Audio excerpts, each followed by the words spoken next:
É uma alegria enorme estar com você aqui essa noite. E essa noite vamos dar continuidade a um assunto que é extremamente importante, que fala sobre família. A última vez que nós falamos sobre isso, percebemos que a família ela é apresentada na Bíblia como um objeto de muitas lutas e muitas dificuldades. Grandes homens de Deus, por mais envergadura que tiveram na sua caminhada com Deus, tiveram dificuldade em lidar com suas famílias. Por exemplo, Abraão, Isaac, Jacó, Davi, Samuel, grandes homens de Deus, homens que foram, sem sombra de dúvidas, ícones para o seu tempo, tiveram dificuldades em transmitir, em ensinar, em transitar por esse caminho. Mas é verdade também que a Bíblia anuncia alguns personagens da sua palavra que tiveram muitas alegrias, muitas vitórias. E isso é interessante porque muitas vezes nós tendenciamos a olhar para aquilo que não funcionou. Sim ou não?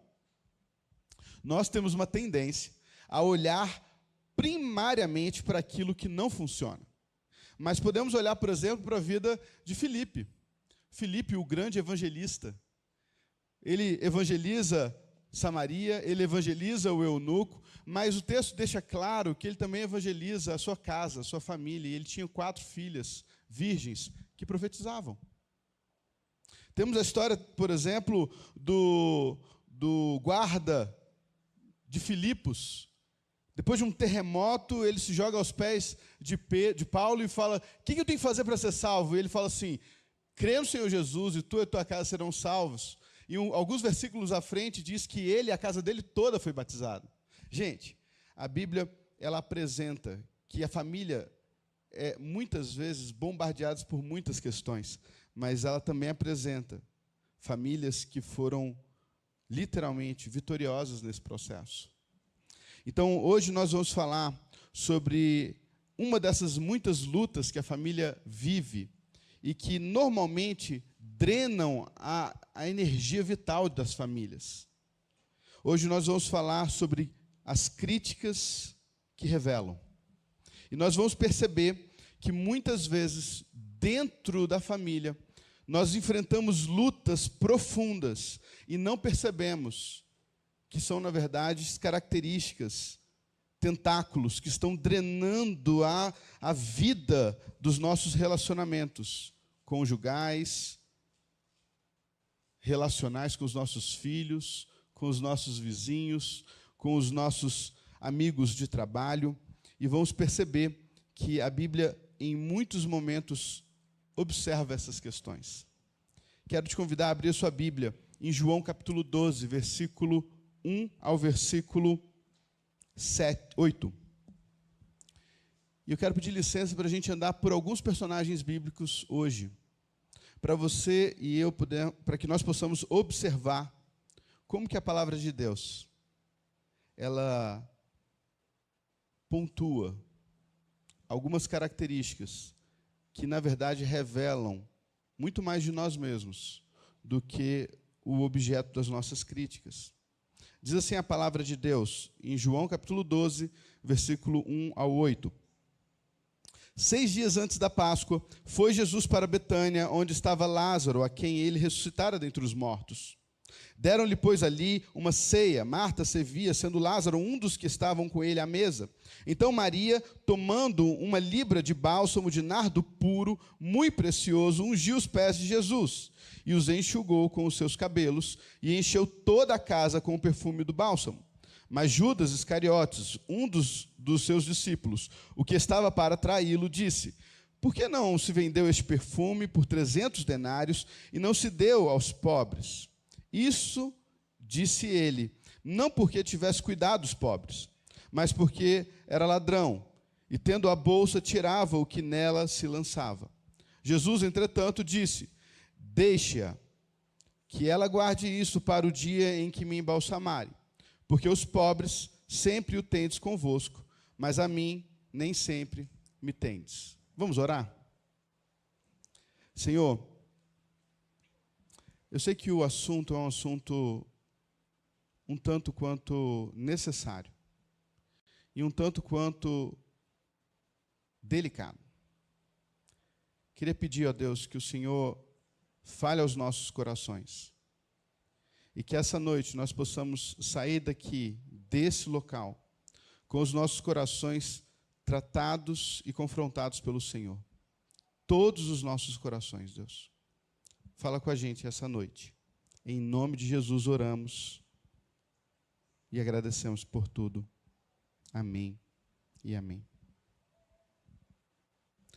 Você se considera uma pessoa crítica? Você se considera uma pessoa que tende a olhar o que não está funcionando? O que não deu certo? O que não foi feito?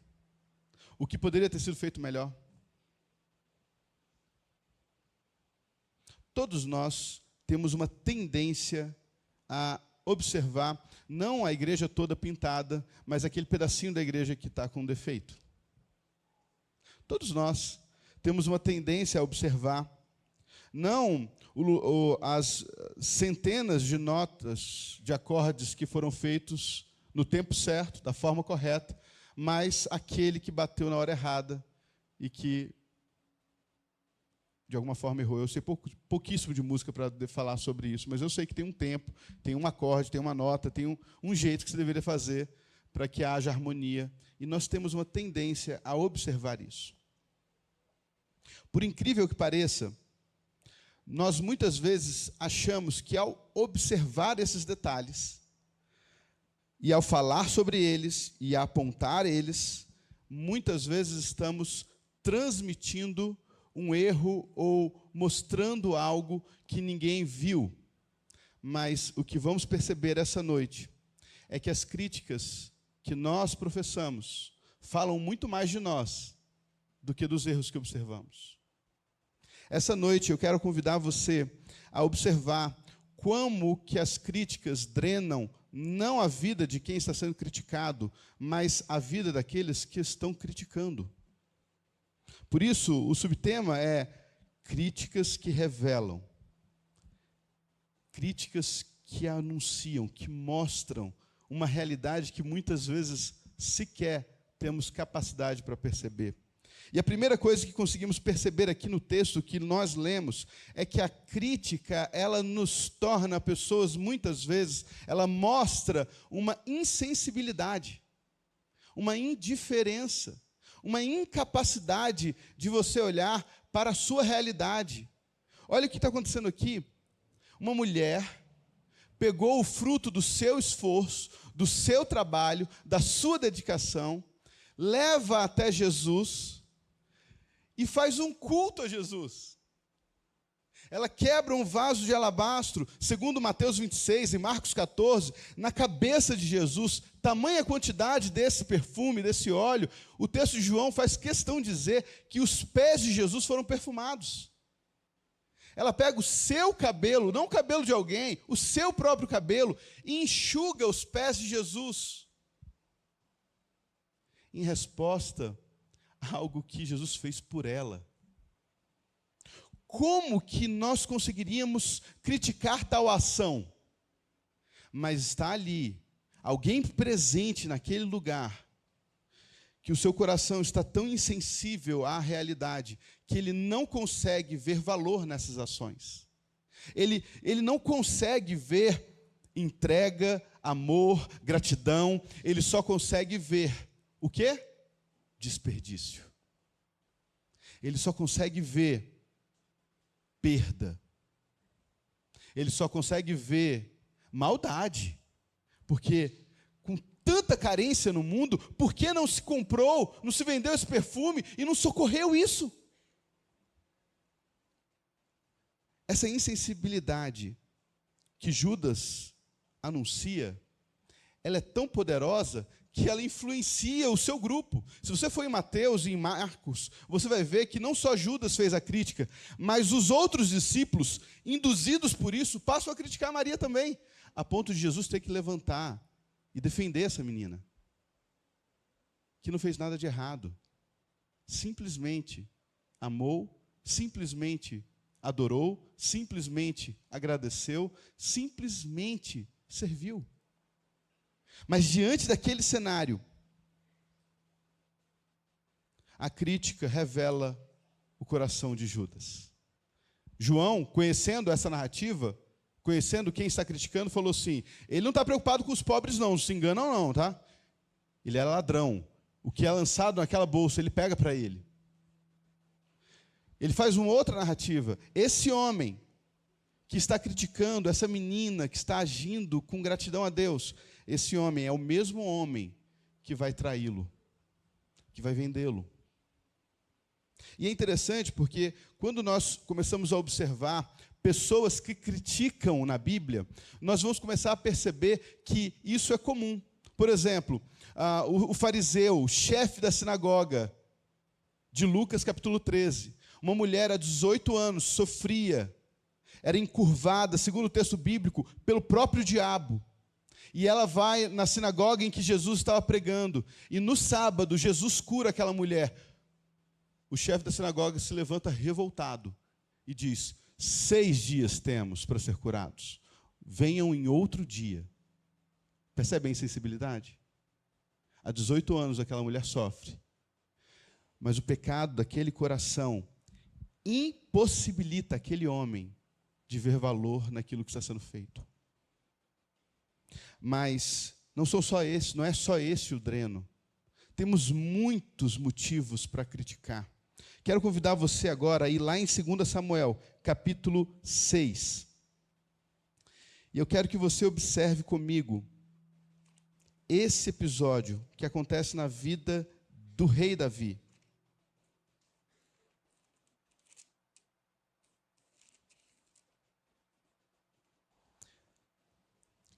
O cenário aqui é muito interessante. Por quê? Porque Davi está trazendo a arca da aliança de volta para a cidade de Israel, de Davi.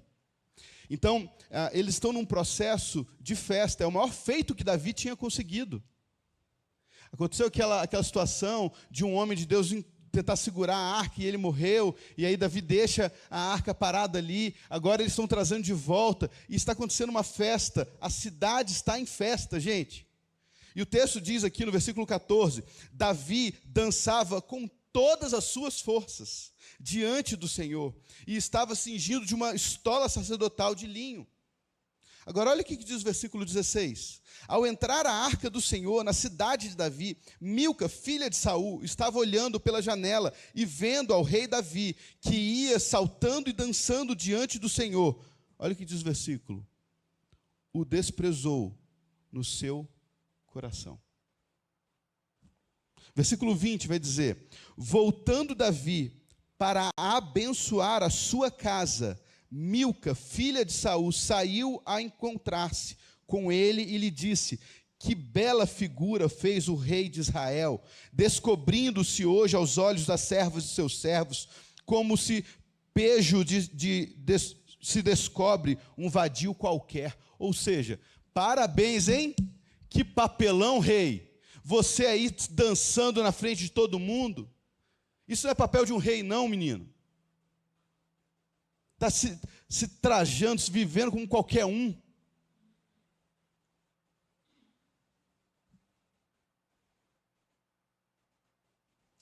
A crítica muitas vezes demonstra o quão amargo estamos, o quão mal resolvidos estamos, o quão empobrecidos estamos.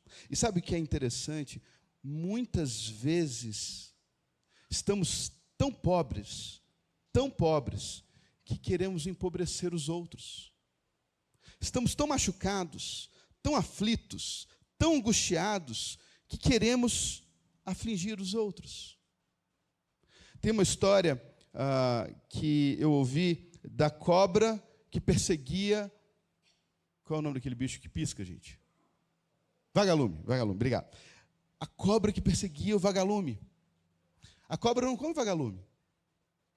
Não faz parte da dieta da cobra. E o vagalume fugindo da cobra. A cobra querendo comer o vagalume, querendo matar o vagalume. Até que chega um momento que o vagalume vira para a cobra e fala assim: minha senhora, por que você está me perseguindo? Por que você está querendo me matar? E ela fala para o vagalume: porque a tua luz me incomoda. Pessoas que estão sendo movidas pela amargura da vida, normalmente não conseguem ver pessoas felizes, servindo, pulando, alegres. Elas querem diminuir isso. Elas querem secar isso. Elas querem parar essa alegria que irrita. É a menina que entra num relacionamento novo, num relacionamento que ela está empolgada, e ela está super empolgada, ela está super feliz, e alguém fala assim, daqui a pouquinho isso passa. Por que passa?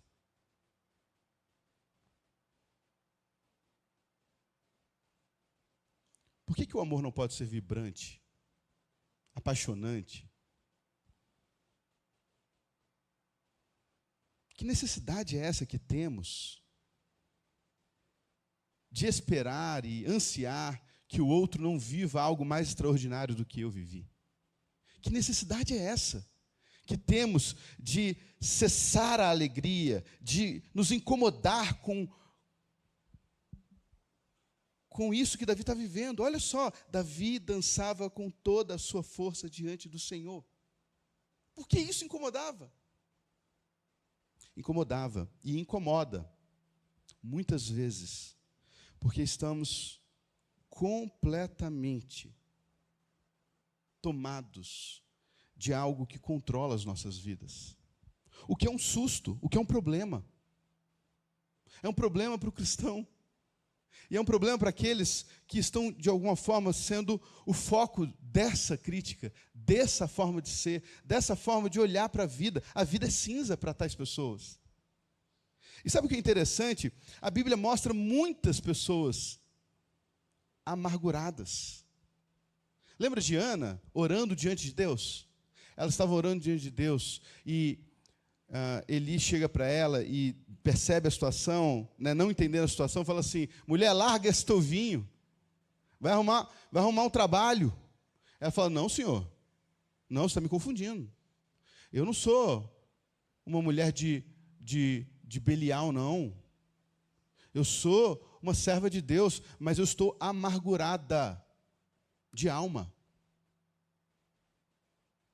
Eu estou clamando a Deus porque a minha vida não tem sentido. Sabe o que é interessante? Essa mulher sai daquela situação com Deus aliviada, plena. O seu semblante está diferente. A sua caminhada não é mais entristecida pela amargura da sua rival, como diz o texto. Ela segue a vida leve. Mas temos também outros problemas a lidar. Vá comigo agora em 1 Samuel capítulo 17. Coitado de Davi. Davi foi um menino que penou, né? 1 Samuel, capítulo 17, versículo 28.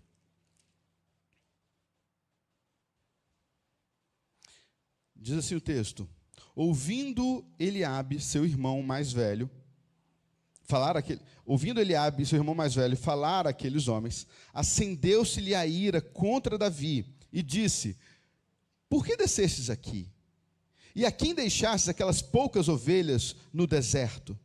Bem conheço a tua presunção e a tua maldade. Descestes apenas para ver a peleja. Respondeu Davi: que fiz eu agora? Fiz somente uma pergunta. Desviou-se dele para o outro e falou a mesma coisa, e o povo lhe tornou a responder como dantes. O que está acontecendo aqui, gente? Aqui é simples. No capítulo anterior, Davi foi ungido para ser profeta de Deus? Não. Para ser amigo de Deus? Também. Mas Davi foi ungido para ser rei de Israel. Rei de Israel. Davi, ele é ungido para ser rei. Ele volta para onde? Para o pasto. E ele fica lá, cuidando das ovelhas do seu pai. Daqui a pouquinho, o povo de Deus entra em guerra. 3 irmãos de Davi vão para a guerra. E o pai de Davi, que parece que não estava no capítulo anterior, vendo Davi sendo ungido pelo maior homem de Deus do seu tempo, resolve fazer de Davi um motoboy, ou um mula boy. E fala assim: filho, pega 10 queijos, pega pães, e leva lá, entrega para o chefe de 1000 e dá os pães, o trigo para os seus irmãos. Davi prontamente fala assim: senhor, estou indo. Ele foi. Chega lá, ele vê os homens de Deus completamente acovardados. Acovardados porque tinha um gigante, tinha um homem enorme, ele lhe dizendo que ia matar quem viesse. Aqueles homens, servos de Deus, estavam completamente aterrorizados com a figura de Golias. Davi ficou aterrorizado? Não, Davi não ficou aterrorizado. E Davi começou a questionar: o que está acontecendo? Por que esse homem está falando esse monte de besteira aí e ninguém está falando nada? Chega o irmão dele. O irmão dele vê ele falando essas coisas e fala: ô Davi, o que você veio fazer aqui? Quem é que te chamou aqui, Davi? Davi, está falando aí que você vai fazer, que vai acontecer? Você é só um pastor de ovelhas, menino. Volta lá para as tuas ovelhas, as poucas ovelhas que você tem. Vai lá, fica lá. Porque eu te conheço, Davi, eu sei para que você veio. Você veio só para ficar vendo a guerra. Muitas vezes, as nossas críticas mostram que a inveja está drenando os nossos corações. Drenando aquilo que me possibilita olhar a vida, ver a realidade. O que está acontecendo? Esse aqui é o filho mais velho de Jessé. Quando Samuel viu esse menino, ele falou assim: está aí o novo rei de Israel, está aí aquele que vai liderar o povo. Deus falou assim: você está olhando o corpo, eu estou olhando o coração, não é esse menino. E aí Deus escolhe o mais novo, o mais fraco, o menos capaz. Esse menino que o Espírito Santo de Deus tomou o coração dele. Depois de ter sido ungido rei, voltou a cuidar de ovelhas. E teve experiências com Deus no campo. Esse menino teve experiências com Deus no campo, fortaleceu o coração dele para ter experiências com Deus no campo de batalha. Esse menino que teve experiências com Deus no campo de batalha, começou a ter experiências com Deus agora nos palácios. Esse menino que teve experiências com Deus no palácio, agora teve que fugir da presença do seu rei, porque o rei queria matar ele, e não ousou levantar a mão contra o seu rei.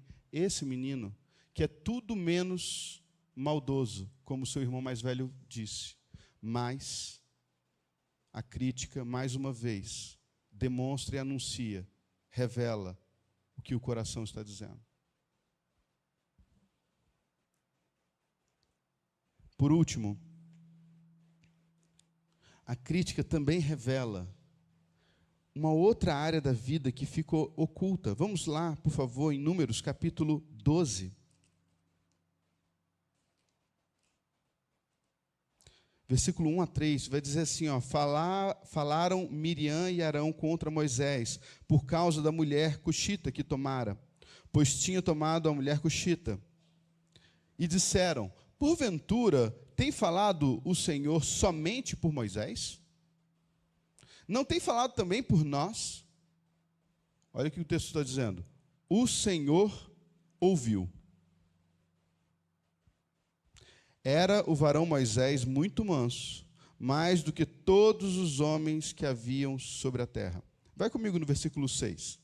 Então disse: ouvi agora as minhas palavras. Se entre vós há profeta, eu, o Senhor, em visão a ele me faço conhecer, ou falo com ele em sonhos. Não é assim com o meu servo Moisés, que é fiel em toda a minha casa. Boca a boca falo com ele, claramente e não por enigmas, pois ele vê a forma do Senhor. Como, pois, não temestes falar contra o meu servo, contra Moisés? Essa eu acho que foi a maior bola fora que alguém poderia ter dado na história. Conversando com um grande amigo hoje para terminar essa mensagem, ele falou assim: Tiago, eu sou uma pessoa extremamente crítica. Extremamente crítica. E eu, ouvindo você falar sobre esses pontos, talvez eu não me inclua em nenhum desses pontos. Eu não acho que eu esteja criticando porque eu sou insensível, eu não acho que eu estou criticando porque eu sou invejoso, eu não acho que eu estou criticando porque eu estou amargurado de alma, não. Eu reconheço e sei que muitas pessoas podem fazer isso, mas eu talvez me definiria como alguém que critica por necessidade. Eu sou extremamente perfeccionista. Eu sou extremamente perfeccionista e eu não consigo não perceber aquilo que poderia ser melhorado. O que me gera várias questões.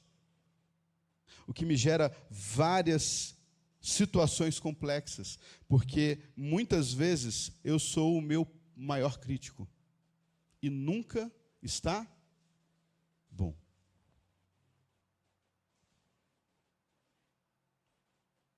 É muito interessante perceber que as críticas, todas essas críticas que observamos, não foram suficientes para impedir aquilo que Deus estava fazendo. Você percebeu isso? Davi, no final, matou ou não o Golias? Hã?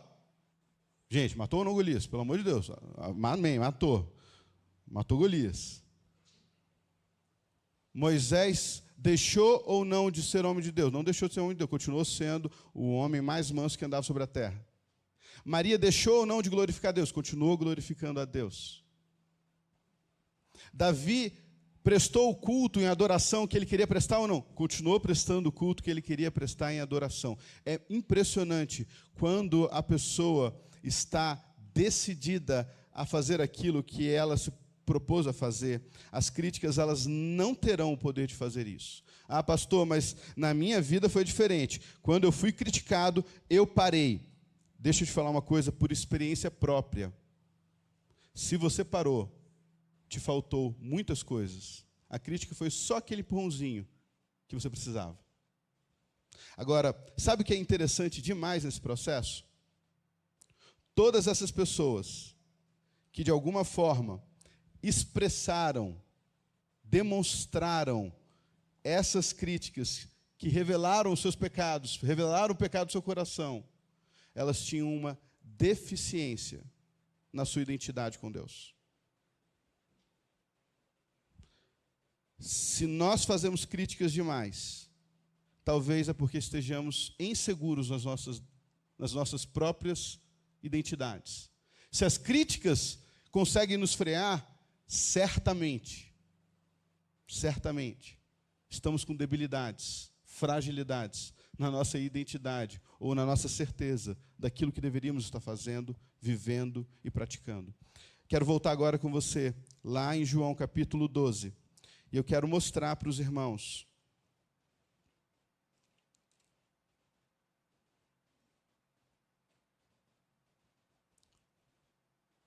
um detalhe desse texto. Versículo 3.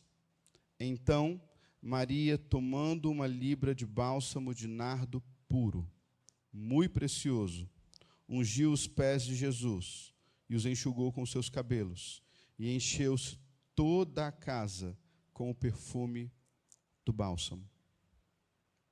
Sabe quantas vezes Maria é citada na Bíblia? Essa Maria? 3 vezes. Maria é citada na Bíblia em Lucas capítulo 10. Maria está aos pés de Jesus, ouvindo ele falar. Maria é citada em João capítulo 11. Maria está aos pés de Jesus, clamando e chorando, porque o seu irmão está morto. E Jesus não estava ali. Maria é citada em João 12, agora com seu irmão ressurreto. Ela está onde, irmãos? Aos pés de Jesus, enxugando com seus cabelos o perfume que está aos pés dele. Sabe o que é interessante nessa passagem? Maria parece estar completamente certa de onde é o seu lugar.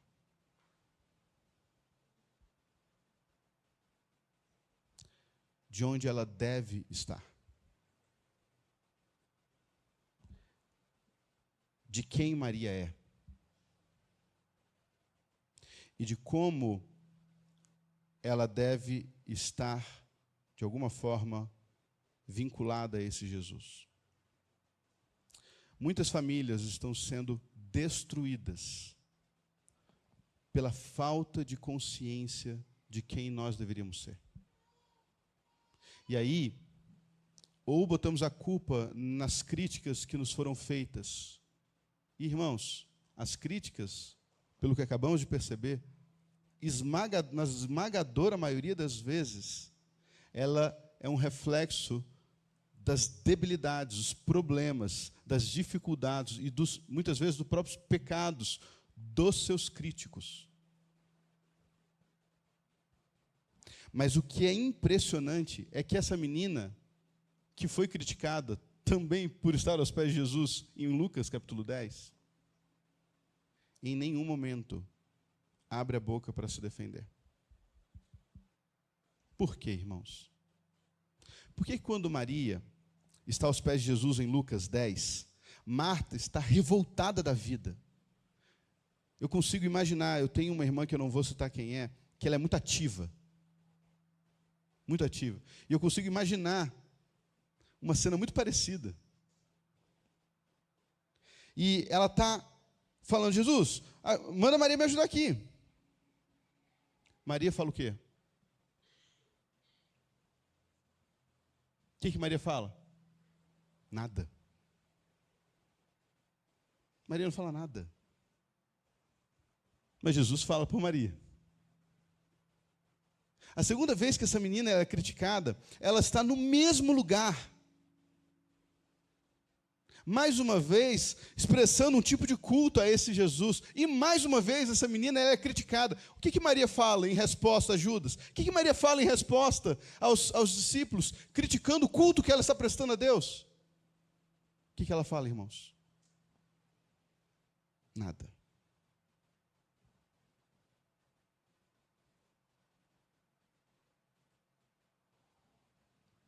Por que não fala nada?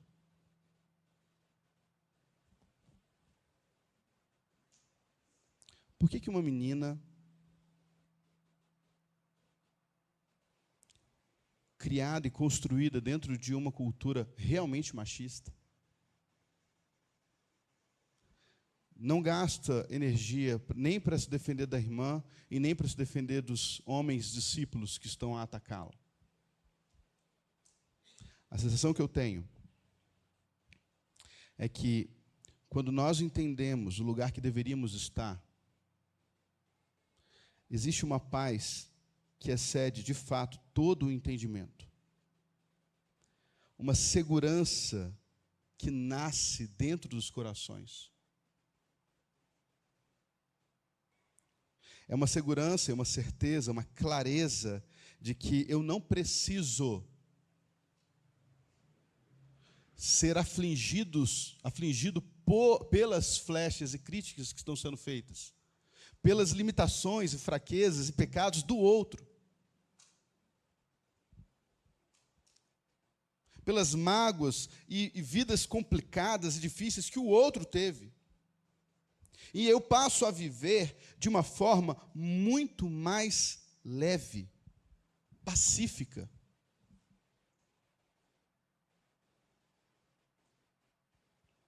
E passo a ser mais assertivo nas minhas ações, escolhas e palavras. Quando as nossas famílias descobrirem o lugar que elas deveriam estar, quando os personagens das nossas casas, os homens, entenderem que eles devem estar aos pés de Jesus, quando as mães e mulheres entenderem que elas devem estar aos pés de Jesus, quando os nossos filhos verem os seus pais aos pés de Jesus, conhecendo e aprendendo a sua verdadeira identidade, nós, em nome de Jesus, resolveremos esses drenos, desculpa a palavra, malditos, que sugam de nós a energia que deveríamos estar gastando aos pés de Jesus. A falta desta consciência faz com que as nossas vidas e a vida daqueles que estão à nossa volta se tornem muito mais difíceis. Irmãos, olha o que diz Mateus capítulo 5. Ele vai dizer: bem-aventurados os pacificadores, porque serão chamados filhos de Deus.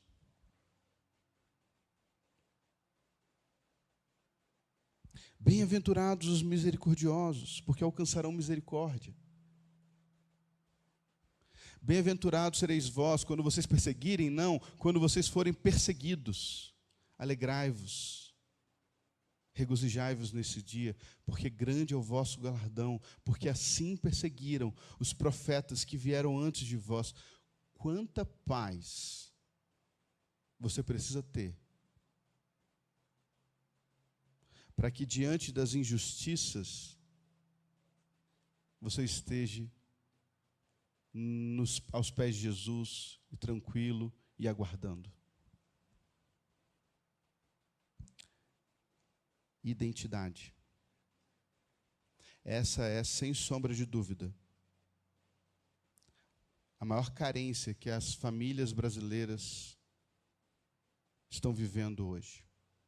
E a falta dela fragiliza não só a sua casa, não só a minha casa, não só a sua família, não só a criação dos seus filhos, fragiliza toda a estrutura daquilo que Deus trouxe para nós.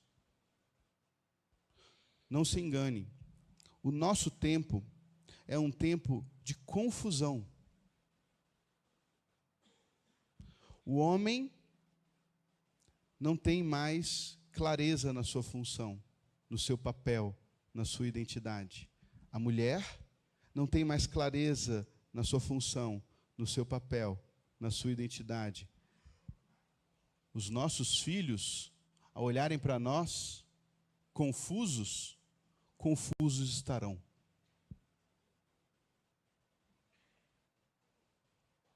As críticas, que muitas vezes parecem inofensivas, estão gritando para todo mundo ver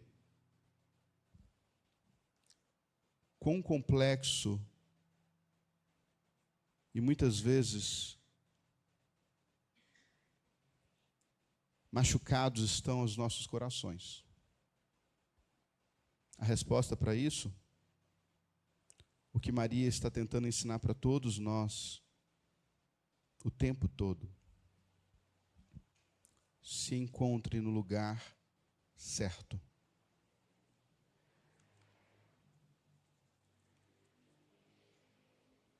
Aqueles que estão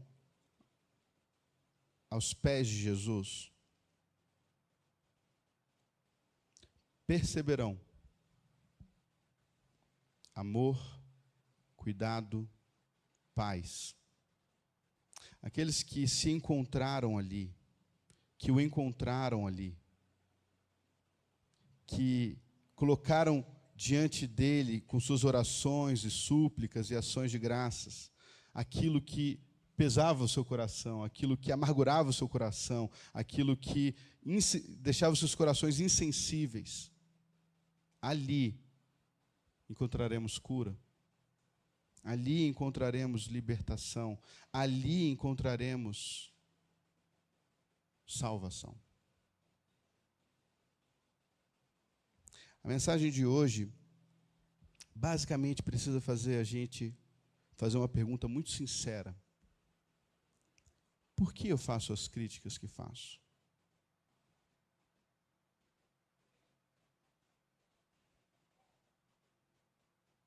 Por que eu olho do jeito que eu estou olhando?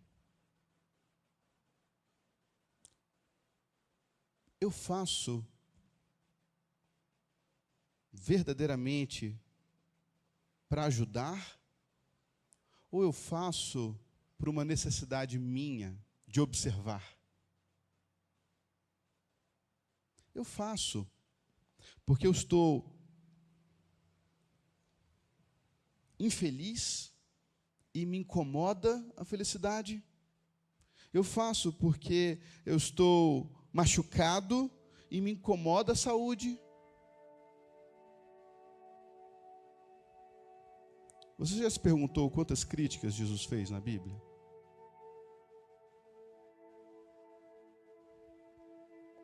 Não, não foi nenhuma. Ele fez críticas, sim. Mas sabe o que é interessante nas críticas de Jesus?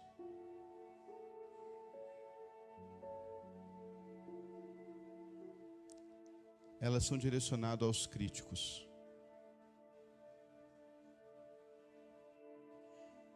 Observe. Jesus não faz crítica a Maria Madalena, da qual saiu 7 demônios. Não faz. Não faz críticas a Levi, que era publicano, e nem os colegas dele que estavam naquele jantar. Ele não faz crítica. Ele não faz crítica para aquele publicano, chefe dos publicanos de Jericó, riquíssimo. Ele não faz críticas a ele. Sabe o que é interessante? Sem as críticas narradas, Jesus muda a vida deles. Por que entramos no processo contrário? Por que acreditamos que seremos influenciadores de Deus na vida do outro, seguindo passos que o Cristo escolheu não seguir? Que poder mágico é esse que cremos que temos? De fazer mais que o nosso Senhor.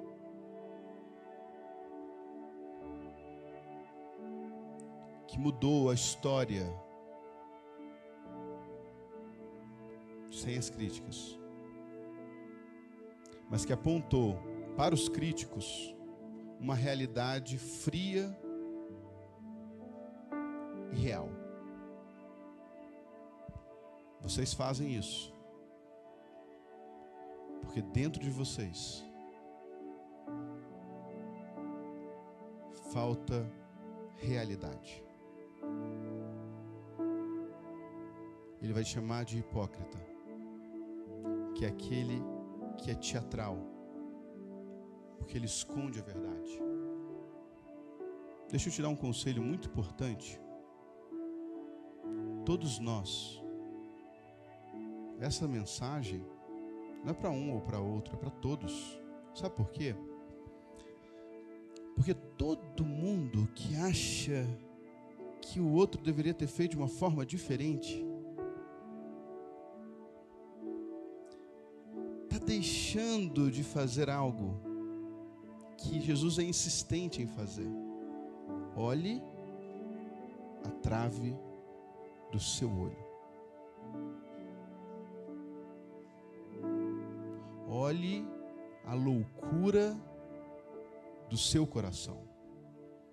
Se o teu olho te faz pecar, arranca ele. Se a tua mão te faz pecar, arranca ela. Se o teu pé te faz pecar, arranca ele. Porque é melhor chegar cego, manco, sem uma mão, no céu, do que entrar no inferno com tudo. E é óbvio que Jesus não está mandando você se mutilar. Mas Ele tem mandado, há 2000 anos Ele tem mandado você ser radical com o teu erro, com o teu pecado, com a sua loucura, com a sua cegueira, com a sua inveja, com a sua amargura, com a sua necessidade compulsiva de demonstrar o erro do outro, com a sua, e eu com a minha. A solução que eu vi no texto bíblico, aqueles que estão aos pés da cruz, aqueles que estão aos pés de Jesus, não conseguem mais.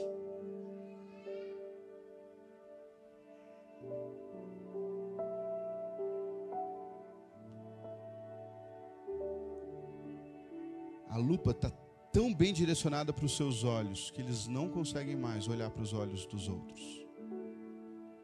Eles não conseguem mais gastar energia querendo arrancar a mãozinha do amigo.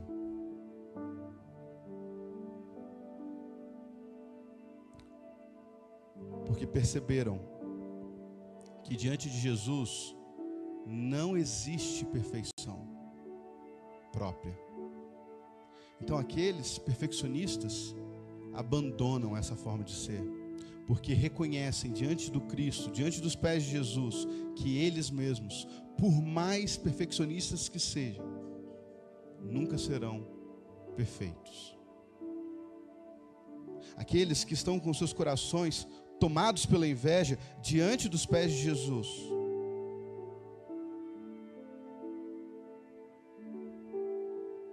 reconhecem o seu pecado, abandonam a inveja e passam a ser gratos a Deus por aquilo que Deus tem dado a eles. Aqueles que são os corações amargurados, sofreram na vida. Deixa eu contar uma coisa importante para você. Você sofreu na vida? Todo mundo que está aqui também sofreu.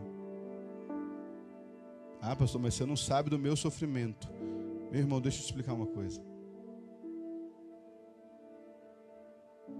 Se você realmente acredita, você que nasceu no Brasil, você que nasceu tendo o que comer, aonde dormir, o que vestir, você que não foi obrigado a seguir uma religião específica, se você realmente acredita que o seu sofrimento é um sofrimento realmente esmagador, que ninguém pode ter sofrido igual a você, eu queria te convidar a um lugar para você estar, aos pés de Jesus, onde Deus se fez carne e habitou entre nós, cheio de graça e de verdade. Esse Deus que se fez carne e habitou entre nós, cheio de graça e de verdade, Ele verdadeiramente sofreu para você estar aos pés dele. Ele se esvaziou a si mesmo, assumindo a forma de homem. E uma vez achado na figura de homem, humilhou-se, sendo obediente, até a morte e morte de cruz. Você não sofreu mais que ele. Você não sofreu mais que ele. Então entregue as suas mazelas diante de Jesus. Entregue os seus sofrimentos diante de Jesus. E você vai encontrar um oceano de gratidão, um oceano de motivos para você agradecer. Todos os dias da sua vida, você vai poder encher a sua boca de motivos de louvor e gratidão a Deus. E se você ficar todos os dias da sua vida agradecendo, todos os minutos da sua vida, para o resto da sua vida, você ainda terá motivos para agradecer. Agora, se você está insensível, vá aos pés desse Jesus. Ele sopra vida no seu coração. E Ele tira esse coração de pedra. E Ele te dá um coração de carne. E Ele escreve a lei dele nesse coração. E você vai viver experiências com esse Deus que você nunca viveu na sua vida.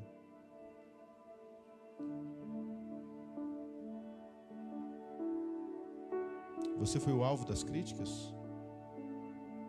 As críticas te pararam, te petrificaram, te imobilizaram? Eu vou te apresentar um lugar para você estar, aos pés de Jesus.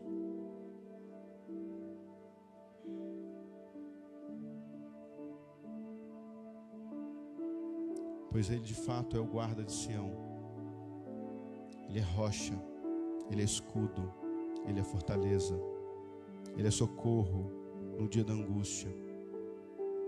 Ele é aquele que te defende. Ele não dorme, Ele não cochila. Ele é por você e por mim, sempre será. Ele está acima de tudo e todos. Ele manda e as tempestades param. Ele se revela e tudo e todos tremem diante dele. Esse é Jesus. Uma pergunta que ecoa nos evangelhos é: quem é este? Quem é este que dá ordem às ondas e às tempestades, e ela lhes obedece. Quem é esse que até perdoa pecados? Quem é esse que diz blasfêmia? Quem pode perdoar a não ser Deus? Esse mesmo. Pois é. Aos pés dele, Maria achou sentido. Aos pés dele, Maria achou alívio. Aos pés dele, Maria achou a ressurreição do seu irmão. Aos pés dele. Pois ela encontrou alguém maior do que a morte. As críticas estão te parando? Encontre-se aos pés dele. Você vai descobrir que se o mundo todo passar a te criticar, isso não vai ser suficiente para te parar. Desde que a sua identidade esteja verdadeiramente nele. Deus te abençoe. Curve sua cabeça, feche seus olhos. Vamos falar com Deus.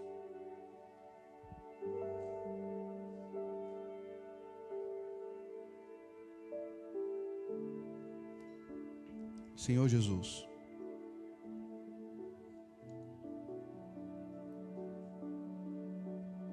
ó Deus, temos tanto a pedir.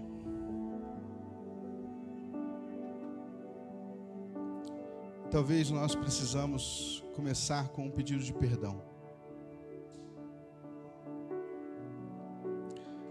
Talvez não percebemos, mas as nossas muitas críticas, ó Deus, têm revelado quem somos. Tem revelado o que temos armazenado em nossos corações. Tem revelado as nossas angústias, os nossos medos, as nossas tristezas. Tem revelado os nossos medos. Ó Deus, vem com sua mão poderosa e tira tudo isso das nossas vidas. Tira, ó Deus de Israel, esse nosso sentimento de que seremos perfeitos. Nós não seremos. Tira essa expectativa dos nossos corações. Tira essa opressão na vida dos nossos próximos, querendo que eles sejam perfeitos. Perfeito é apenas um. Verdadeiramente perfeito. Ó Deus, nos perdoa por não lançar sobre Ti as nossas angústias, as nossas cargas, e ficarmos carregando, e nos cansando, e nos fadigando, a ponto de estarmos tão infelizes que não conseguimos, Deus, ver a felicidade do outro. Ó Deus, nos perdoa.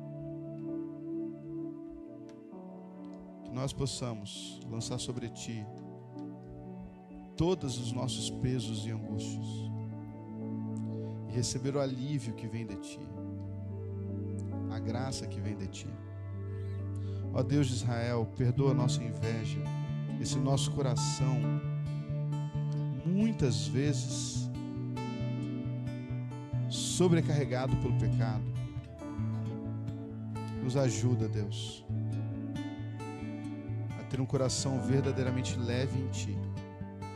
Ó Deus, nos ajuda a ter identidade em Ti. Nos ajuda a encontrar no Senhor aquele que nos motiva, aquele que nos inspira, aquele que nos direciona, aquele que nos protege, aquele que nos defende, ó Deus. Ó Deus, nos dá força para continuar.